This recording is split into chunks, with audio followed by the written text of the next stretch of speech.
दोस्तों स्वागत है आप सभी का हमारे न्यू यूट्यूब चैनल कहानी ड्रीम 2.0 पर। आज की कहानी हमारी अलिफ लैलाई जिसका नाम है अनाज के व्यापारी की कहानी।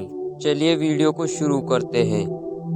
अनाज का व्यापारी बोला कि कल मैं एक धनी व्यक्ति की पुत्री के विवाह में गया था।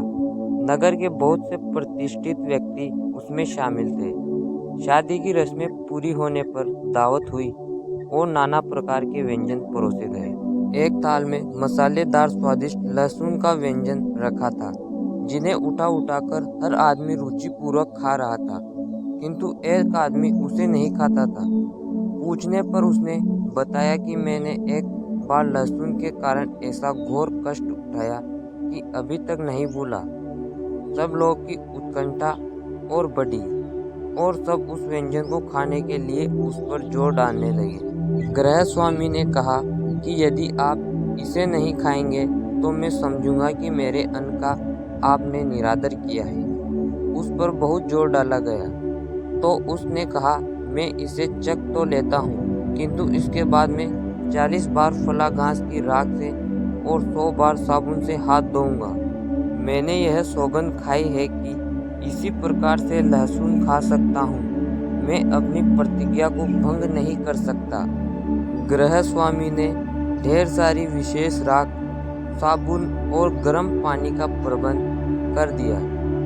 उस आदमी ने एक बार फिर इनकार कर दिया, किंतु सबके जोर देने पर एक बार डरते डरते एक दाना मुंह में रख लिया।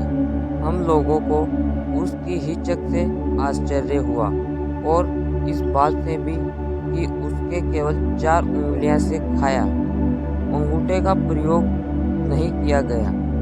अब हम लोगों को याद आया कि वह पहले भी जल भोजन कर रहा था तो अंगूठे का प्रयोग नहीं कर रहा था। गृह स्वामी ने कहा, आप अजीब तरह से खा रहे हैं। खाने के बाद अंगूठे का प्रयोग क्यों नहीं करते? इससे आपको आसानी होगी। उस आदमी ने हाथ फैलाकर दिखाया, पर उसके अंगूठा ही नहीं था। गृह स्वामी तथा अन्य सभी अतिथियों ने पूछा कि आपके अंगूठे का क्या हुआ? तो वह बोला कि मुझ पर एक बार ऐसी मुसीबत आ पड़ी जिसे कहना मुश्किल है। उसी विपत्ति के कारण मेरे दोनों हाथों और दोनों पैरों के अंगूठे काट लिए गए। लोगों ने उससे वह वृतांत सुनने को कहा। उसने 140 बार हाथ धोए और फिर अपनी कहानी शुरू की।